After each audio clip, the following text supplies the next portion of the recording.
Hello dear students, ये शिक्षा शास्त्र विषय बीए सेकेंड ईयर के स्टूडेंट्स की क्लास है जिसमें हम प्रकृतिवाद टॉपिक पढ़ रहे थे। और इस टॉपिक का आज पार्ट 3 है जिसका नाम है प्रकृतिवाद और शिक्षा। इस टॉपिक का नाम है प्रकृतिवाद और शिक्षा। तो सबसे पहले तो ये जान लीजिए कि आप शिक्षा शास्त्र के स्टूडेंट हैं, आपको पता है। और हम सेकंड पेपर जो पढ़ रहे हैं वो शिक्षा दर्शन से रिलेटेड है।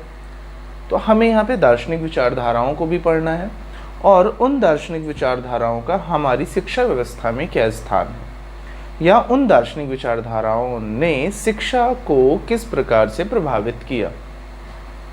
क्योंकि देखो, कोई भी विचारधारा तभी आगे बढ़ पाती है, तभी वह फलती फूलती है जब उसका प्रचार एवं प्रसार हो। और प्रचार एवं प्रसार के लिए शिक्षा से अच्छा साधन कोई नहीं। ठीक है, मनुष्य में जागरूकता के लिए सबसे ज़्यादा शिक्षा ही इम्पोर्टेंट है। तो प्रत्येक विचारधारा ने शिक्षा में कुछ ना कुछ परिवर्तन करने का प्रयास किया, या सभी विचारधाराओं के अनुसार उनकी शिक्षा व्यवस्था में कुछ ना कुछ परिवर्तन नज़र आता है।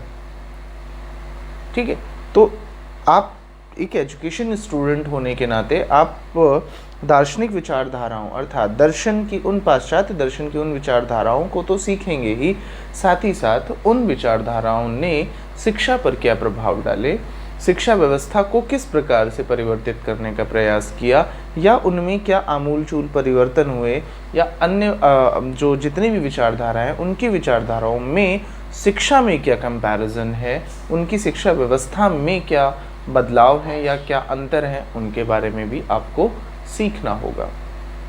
तो ये उसी से रिलेटेड ये टॉपिक है जिसमें हम लोग जानेंगे प्रकृतिवाद और शिक्षा।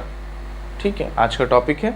ठीक है, इसमें कुछ बातें मैं आपके सामने लिखता जाऊंगा और साथ साथ पढ़ते भी जाइए उसको ध्यान से। प्रकृतिवादी पुस्तकीय ज्ञान को उपयुक्त नहीं मानते। प्रकृतिवादी पुस्तकीय ज्ञान को उपयुक्त नहीं मानते, अर्थात जो भी ज्ञान पुस्तकों में लिखा हुआ है या पुस्तकों के द्वारा या पुस्तकें पढ़ाकर उसे रटाकर उसे ही बच्चों में पूरी तरीके से एक तरीके से पुस्तक की भर दें उसके दिमाग में, बेटा यही होता है सब कुछ, इसे शिक्षा नहीं मानते। पुस्तकीय ज्ञान को उपयुक्त नहीं मानते, पुस्तकीय ज्ञान को वो शिक्षा नहीं मानते। यानी कि पुस्तकीय ज्ञान इम्पॉर्टेंट एक बालक के लिए नहीं है, खासकर एक छोटे बालक के लिए तो बिल्कुल भी नहीं है। खासकर एक छोटे बालक के लिए तो बिल्कुल नहीं है। पुस्तकीय ज्ञान प्रकृतिवादियों के अनुसार पुस्तकीय ज्ञान तब दिया जाना चाहिए जब बालक वास्तविकताओं से सामंजस्य बिठा ले।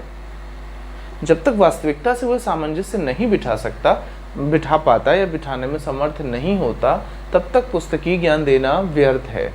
जैसे एक छोटे से बच्चे को हम A फॉर एप्पल सिखाते हैं, B फॉर बॉल सिखाते हैं, और उसके लिए हम उसे पुस्तकें खोल कर दिखा रहे होते हैं, ये देखो बेटा ये एप्पल होता है, ये देखो बेटा बॉल होता है, क्योंकि पुस्तकों में उसकी पिक्चर्स छपी हुई हैं, प्रिंटेड है, और उससे वो हम सिखाने का प्रयास कर रहे होते हैं। प्रकृतिवादी इस जगह पर कहते हैं कि A फॉर एप्पल अगर आपको सिखाना है तो आप उसे प्रत्यक्ष एप्पल दीजिए और तब बोलिए उसके साथ कि ये है A फॉर एप्पल, ये होता है एप्पल। अब आपको अल्फ़ाबेट सिखाने हैं, अल्फ़ाबेट सिखाने के लिए आपको पुस्तक की ज़रूरत पड़ेगी कि ऐसे लिखा जाता है, परंतु वो चीज़ क्या है उसके बारे में बताने के लिए आपको प्रत्यक्ष वह चीज़ अगर आप दिखा दोगे उसे, उससे उसका परिचय करा दोगे, तो वो हमेशा याद रखेगा और कम समय में सीख जाएगा। समझ गए?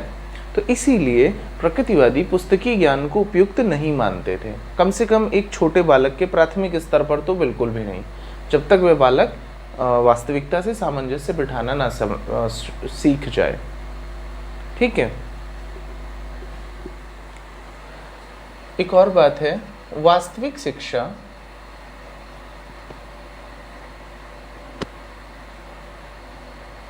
मनुष्य को,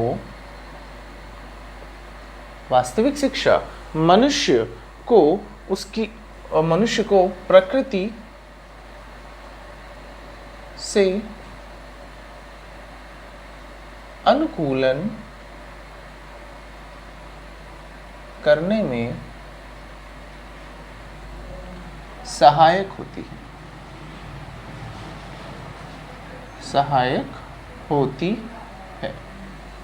अर्थात वास्तविक शिक्षा क्या करती है, मनुष्य को क्या करती है, प्रकृति से अनुकूलन करने में। अर्थात जो वास्तविक शिक्षा जब बालक को दी जाए, पुस्तकीय ज्ञान की जगह उसे अगर वास्तविक शिक्षा दी जाए तो वो प्रकृति से बहुत आसानी से अनुकूलन स्थापित कर पाएगा। ठीक है। इसी में प्रकृतिवादियों के द्वारा एक मैकडूगल की एक परिभाषा है। मैकडूगल के अनुसार मूल प्रवृत्तियों का उदात्तीकरण ही शिक्षा है। मूल प्रवृत्तियों का उदात्तीकरण ही शिक्षा है, अर्थात प्रत्येक बालक की कुछ मूल प्रवृत्तियां होती हैं, उन मूल प्रवृत्तियों का उसे व्यवहारिक ज्ञान कराया जाए, वास्तविक शिक्षा द्वारा उसका उदात्तीकरण कराया जाए, वही शिक्षा है। ठीक है। इसके बाद शिक्षा के उद्देश्यों के बारे में बात कर देते हैं। शिक्षा के उद्देश्य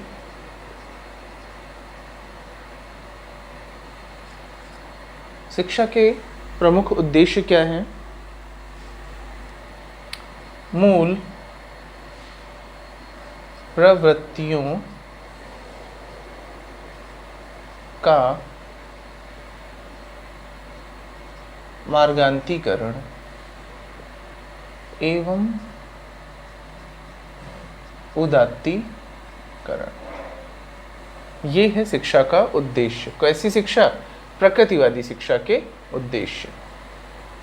मूल प्रवृत्तियों का मार्गान्तीकरण एवं उदात्तीकरण। मनुष्य को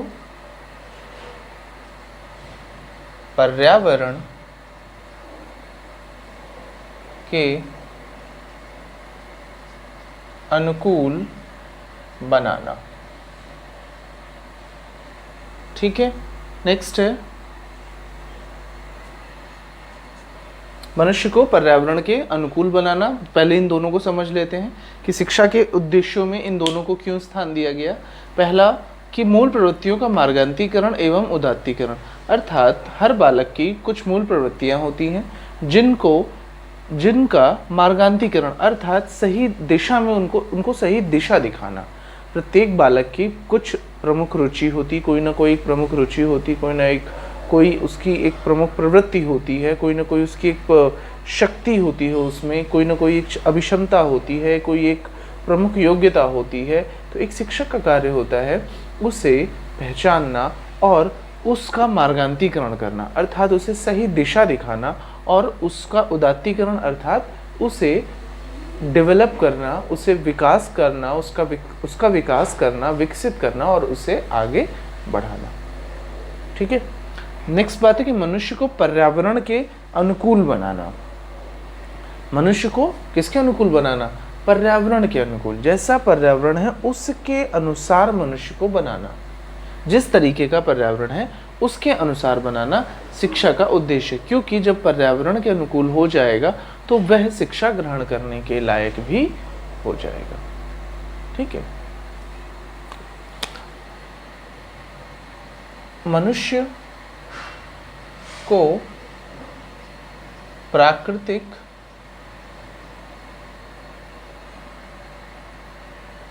जीवन जीने के योग्य बनाना। कैसे बनाना? प्राकृतिक जीवन जीने के योग्य।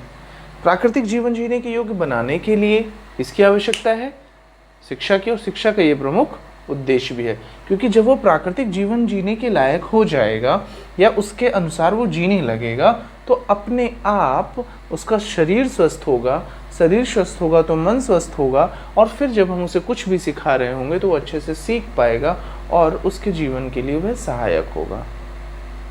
ठीक है, तभी यहाँ पर शिक्षा का उद्देश्य है कि प्राकृतिक जीवन जीने के योग्य बनाना। किसे? एक बालक को। और ये है क्या? ये प्रकृतिवादी शिक्षा के उद्देश्य हैं कि शिक्षा देने का यह उद्देश्य है कि मनुष्य को या बालक को, या मनुष्य की जगह पे बालक भी लिख सकते हैं, यहाँ पर हम मनुष्य की जगह पर हम बालक भी लिख सकते हैं, बालक को प्राकृतिक जीवन जीने के योग्य बनाना। ठीक है, बालक की प्रमुख योग्यताओं एवं